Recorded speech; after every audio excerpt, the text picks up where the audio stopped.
guys, welcome to today's video. I know it's been a hot minute since I've filmed. The last two videos that I've posted were our Bemidji moving vlog, which was from like a month ago, and the last video that I just uploaded, which will pop up on one of these sides, I forget, that was our Timberwolves experience vlog. And I already said it in the video, but I'm really sorry that I didn't get much footage at the game. I was being really stupid and not thinking, and I filmed way too much of me getting ready and not actually of us at the game. So I really apologize for that, but I just feel like I wanted to update you guys on kind of what's going on in life right now. Oh, I didn't even update you guys yet. Oh my gosh. Marcos got his job that he's been waiting for.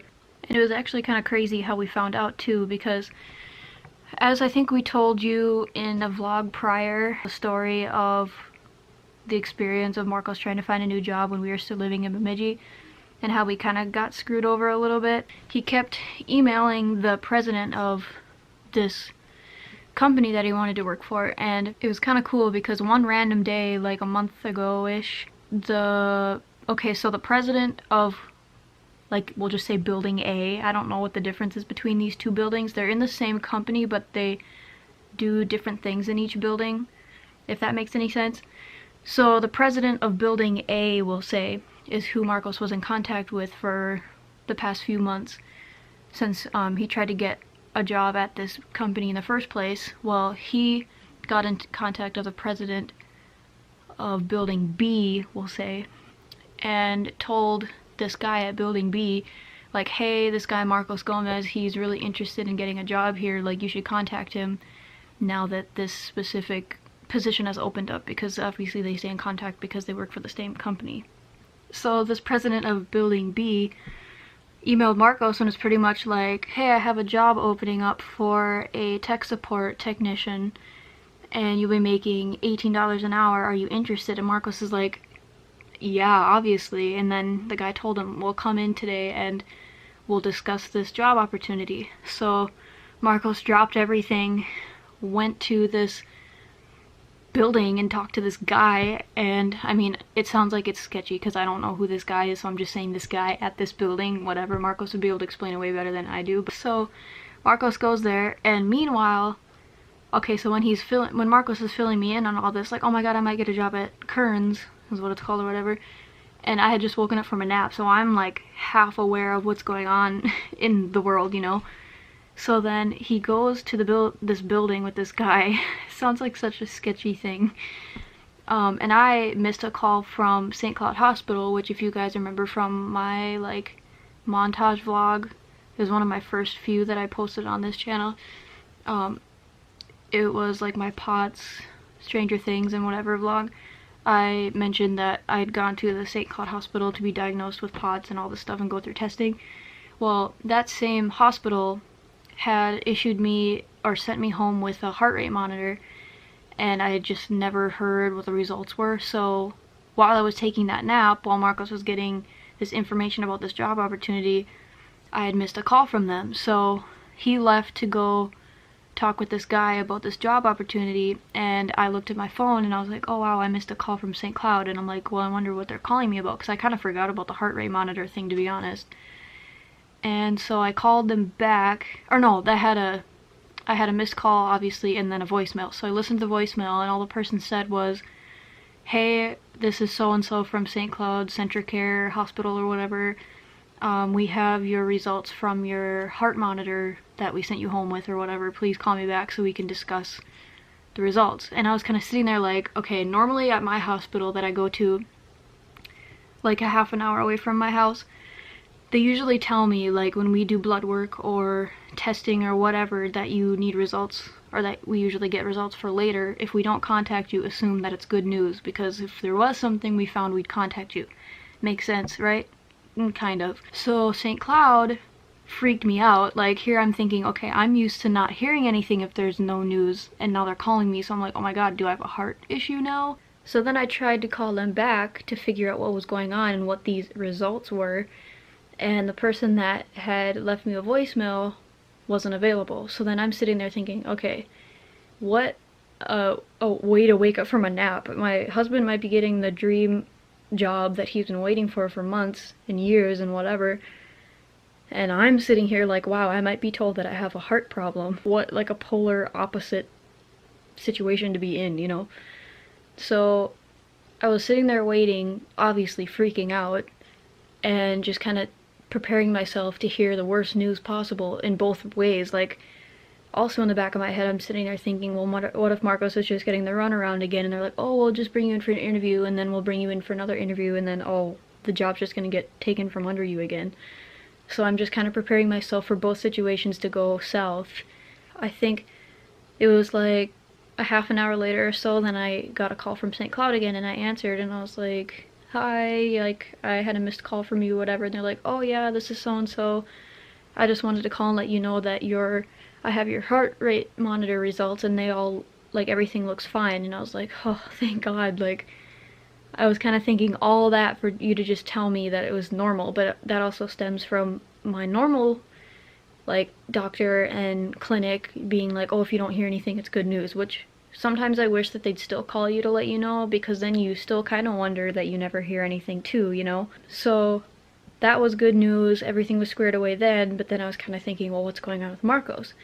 So not even 5 minutes later, he calls me and he's like, well, I got the job, and I was like, no way. So not only was I emotional from hearing that my heart is fine, and then hearing that Marcos got his dream job, I literally just started bawling, and Marcos is like, are you okay? And I'm like, no, I'm just emotional. How else does someone react to two forms of good news in one day, and like how it happened prior, you know, like everything being up in the air, especially when it comes to your health, it kind of freaks you out a little bit. So after that long-winded story, there's two forms of good news to update you guys. So I think I mentioned in a previous vlog that this container right here, or cabinet type of thing, it's like a plastic cabinet, the reason why I have that and the things that were in it were from when I worked at a salon, or worked at my aunt's salon with her when I was still practicing cosmetology. And basically I had to buy all of my own supplies. That's like literally anything you can think of that you'd use for like in a salon, like waxing, hair, and nails wise, I had to buy it myself. This was where, like, I'd say like 50% of it was stored, and we have like a whole tote and a half, I'd say, at Marcos's mom's place where the rest of our stuff is being stored right now. This, minus these are Marcos's shoes that he just ordered. All of this is what was in there. And the reason why I put all of the contents of what was in there in totes is because with all of that stuff in there, it was really super heavy, so we didn't really have an option to move that. As you guys can see, this room isn't very big, so not having the option to kind of move furniture that takes up space like this cabinet kind of limits how much like mobility we have in the room, if that makes sense. So you can about imagine how much money I have in those two totes right now, not even counting the totes and the other miscellaneous items that I have at Marcos's mom's place that needs to be sold as well. Long story, not so short. Obviously there are a few items here that I wouldn't be able to fit. So the first tote that I have here is focused more on nail stuff, as you can see here. And I also had some extra room in this tote since I don't have quite as much nail stuff as I do compared to hair stuff. So I was able to fit some retail products in here, meaning like your gels, your heat protectants, your shampoos. And for this tote, it is categorized more towards hair products. And by that I mean like color bowls, hair color, toners, lighteners, end wraps for perms, highlighting caps, color tubes. These aren't capes, but I cannot think of what the name of these are. They're basically things that you wear so you don't get color and stuff on you. I'm really sorry that this video is kind of boring. It's literally just me talking, but y'all know I live a pretty boring life. I'm really excited for summer to come around, because then I'll have more opportunities to actually like go outside and get some exercise and stuff like that. And I plan on taking Walker hopefully on walks every day. So hopefully that'll open up more opportunities for me to do more daily vlogging, which might sound stupid, like, oh my gosh, walking your dog is not going to be that interesting, but I don't know, I just need more outlets to actually get out of the house and stuff, which in the winter time it's kind of hard to do that because it's cold. And yeah, I could take Walker on walks in the winter, but as you know, when dogs walk on cold concrete and snow, their pads can crack, so I don't really want to put her in a situation that would cause that because they already crack anyway from just going potty outside. So I'm more so thinking about her and my social anxiety, but mainly her because I don't want her paws to crack. As far as pots goes, I take it a day at a time. My battery's flashing at me. It wouldn't be a vlog on Brooke's channel if her battery wasn't dying. We're establishing that now. But anyway, I just wanted to give you guys an update on what's going on in my life right now. I hope this wasn't too boring. I'm really excited because if you guys haven't noticed from my last vlog, I got a new editing software, which is super exciting because I can do so much more than just my freaking Windows Movie Maker BS. But I'm gonna end the vlog here just because I don't want to bore you guys too much with my talking. Keep an eye out for the Snack Crate Sweden edition. Marcos and I will be filming that at some point. I keep trying to bug him to do it, but he's more busy than me, so I get it. Thank you guys so much for watching. As always, look down below for the big red button to subscribe, and there's a little bell beside it if you want to be notified every time I upload. But I appreciate you guys being here, and I hope you join me on this boring journey of my life.